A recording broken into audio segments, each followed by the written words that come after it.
Salut à tous, c'est Maya et aujourd'hui on se retrouve dans une nouvelle vidéo pour faire mon petite lecture du mois d'octobre. Donc ce mois-ci j'ai lu 2 livres et une BD, c'est vraiment pas beaucoup. En même temps j'étais en grosse panne de lecture puisqu'il y a un des 2 livres qui m'a mis en grosse difficulté en fait de lecture. Je vais vous en parler plus par la suite. Tout d'abord donc j'ai lu le premier tome des aventures de Mercy Thompson, le tome 1 donc c'est L'appel de la lune par Patricia Briggs dans les éditions France Loisirs ici, mais je crois que c'est dans les éditions Milady. Donc en fait ce livre je viens tout juste de le terminer. Enfin, c'était vraiment une grosse galère. J'ai dû le mettre en pause pour lire un autre livre entre temps parce que sinon j'allais pas réussir. Donc en fait c'est l'histoire d'une jeune femme, elle doit avoir au moins 25 ans, je ne sais plus. Elle n'est pas un loup-garou mais une coyote, ou un coyote, enfin, je sais pas comment ça se dit. Et en fait elle va se retrouver embarquée dans une histoire de loup-garou parce qu'elle fréquente des loups-garous tout simplement. Et en fait ce que j'ai aimé en fait dans ce livre, puisqu'il faut bien que j'ai aimé quelque chose, c'est le fait qu'elle soit déjà adulte, qu'elle soit grande, qu'elle soit pas naïve, c'est pas la découverte en fait de son pouvoir puisqu'elle sait qu'elle est une coyote en fait depuis longtemps, même si elle découvre 2-3 trucs sur elle en fait au fil du livre. J'ai vraiment bien aimé son personnage parce qu'elle est assez intelligente, c'est pas non plus une grosse cervelle hein, mais j'ai bien aimé son personnage. Elle était assez sympa à suivre, elle est assez badass donc du coup ça va, c'est cool en fait. Ça change de certains personnages qui sont très lents, naïfs, un peu dans le rôle du garçon parce qu'elle répare des voitures. Elle est un peu, ouais pour moi, enfin je l'imagine un peu comme un garçon manqué, mais elle a vraiment son côté féminin, enfin donc c'est pas totalement un garçon manqué. C'est manier une arme, elle répare des voitures, enfin des choses qui demandent assez de force en fait, et c'est pas la fille qui va se casser un ongle et qui va crier, qui va pleurer. Enfin, ce personnage c'est pas du tout ça, elle aime se battre en gros, enfin elle est assez badass, voilà c'est son caractère, c'est une badass. Donc elle va se retrouver plongée dans une sorte de loup-garou, mais en fait il y a un truc que je sais pas, il y a un truc à sauter en fait dans mon cerveau et j'ai pas compris l'histoire, l'intrigue principale. Enfin j'ai compris 2-3 trucs de l'intrigue mais pas le dénouement en fait de l'histoire, j'ai pas compris. Donc si jamais vous avez lu ce livre, que vous l'avez compris, dites-le moi s'il vous plaît en commentaire, j'aimerais vraiment le comprendre parce que la fin, j'ai beaucoup aimé la fin à partir des 50 dernières pages. Sinon tout le livre c'était pratiquement un calvaire. En fait les 50 dernières pages je les ai lues d'affilée, mais sinon le reste je lisais par vingtaine de pages par jour, des choses comme ça. Ça dépendait de mon humeur, mais j'ai eu du mal avec ce livre. Je trouve aussi qu'il manque cruellement de romance. S'il y avait eu plus de romance, j'aurais plus aimé je pense. Bon, la fin on a un tout petit peu. J'aurais aimé qu'elle soit un peu plus tôt la romance. Sûrement dans le prochain tome, donc qui est les liens du sang, il y en aura sûrement plus, enfin je suppose et j'espère. En fait à la moitié du livre je me suis dit bon allez je l'abandonne, enfin il est nul. Et je sais pas, j'ai eu une poussée qui m'a dit en fait de le continuer. Et finalement j'ai quand même bien fait en fait de terminer ce livre parce que du coup je vais augmenter ma note de 1 point grâce à la fin, parce que la fin, et je l'ai beaucoup aimé la fin. Et en fait dès que j'ai posé le livre, en fait dès que je l'ai terminé, j'avais envie de prendre le second tome et de le commencer en fait, alors que quand j'étais là je me disais mais c'est pas possible, je vais devoir le revendre et tout, l'autre aussi. C'était vraiment un vrai calvaire, mais finalement il y a des choses qui m'ont beaucoup plu, notamment le personnage d'Adam, je l'aime aussi beaucoup. Merci, c'était un peu difficile avec elle au long du livre. Elle m'a un peu déplu certaines fois, mais d'autres je l'ai bien aimée. Bon là comme je viens de le terminer, je suis restée sur l'idée que je l'aime bien. Donc voilà en gros pour ce livre. J'ai jamais lu en fait de livre basé sur les loups-garous et encore moins sur un coyote. À part le premier tome de Twilight, je n'ai pas lu de livre sur les loups-garous il me semble. Donc c'était une bonne découverte pour moi quand même, du genre de la bizlite quoi. Et ouais j'ai bien aimé, donc j'étais très contente quand même de découvrir ce genre, même si j'aurais aimé un peu plus de romance en fait dans ce livre. C'est à peu près ce qui me manque. Sinon l'action il y en a un peu, il y en a pas mal quoi, mais c'est pas non plus un livre centré sur l'action je trouve, à part la fin bien évidemment. Pour moi la fin c'est ce qui a fait renverser en fait tout mon avis en fait sur le livre, et donc je lui mets la note de 6 sur 10 grâce à la fin, sinon j'aurais mis 5.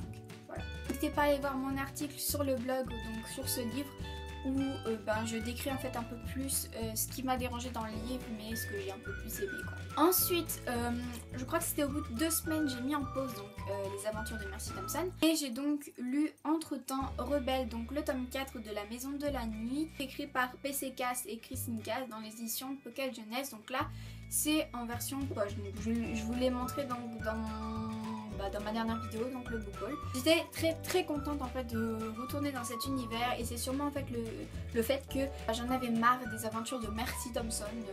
Donc du coup le fait de l'avoir mis en pause, c'est sûr que j'allais aimer le livre en fait qui allait suivre.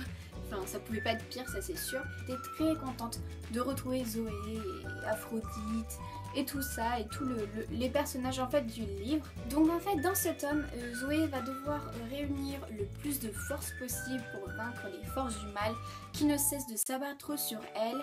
Et donc elle va devoir demander beaucoup d'aide à ses amis, notamment à une ou deux personnes qu'elle ne se serait pas vue en fait demander de l'aide au début des tomes. En gros, Zoé a découvert qu'elle était vampire au début de l'année scolaire, donc là l'histoire se passe en décembre je crois. Donc au mois de septembre en gros elle est devenue novice vampire et donc elle est rentrée dans l'école La Maison de la Nuit. Donc en fait c'est une école pour former les vampires.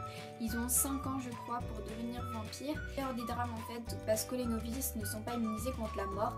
Ils peuvent mourir à tout moment, rejeter en fait la transformation de vampire en fait qu'ils effectuent pendant les 5 années dans l'école. Donc en fait Zoé a quelque chose de particulier que les autres n'ont pas. Mais donc si vous allez lire ce livre ou si vous l'avez déjà lu bien évidemment, vous savez de quoi je vous parle. Et donc voilà, en fait c'est une saga, enfin pour le moment j'ai lu que les 4 premiers, mais il me semble qu'il y en a plus de 10 en fait des tomes, donc c'est énorme. J'ai bien aimé et donc je lui ai mis la note de 8 sur 10. Et ensuite donc pour quand même meubler un petit peu cette update lecture, j'ai lu une BD, donc c'est la BD Léonard, donc Cadeau de génie, c'est le tome, il me semble que c'est le tome 34 ou quelque chose comme ça, mais moi je l'avais à 3 euros, 3 euros de la BD, donc du coup c'était plutôt cool, j'allais pas non plus négliger une BD à 3 euros.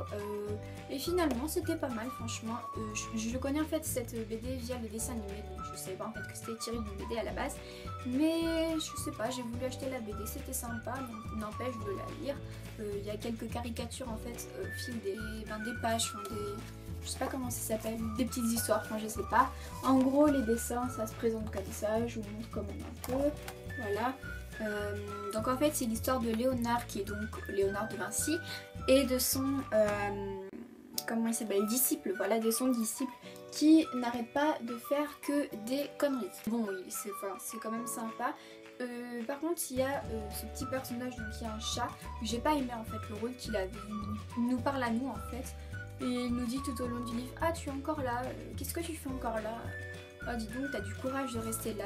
Enfin il m'a un peu gavé mais sans plus, hein. C'est qu'une BD, elle fait même pas 50 pages je crois, donc c'était pas non plus très important. Il me semble que je lui ai mis un 7 sur 10 mais je ne suis plus sûre du tout, je vais pas vérifier avant de faire cette vidéo, je suis désolée, mais bon de toute façon la note est sur le blog si vous voulez retrouver mon article un tout petit peu plus détaillé que celui que je suis en train de faire maintenant.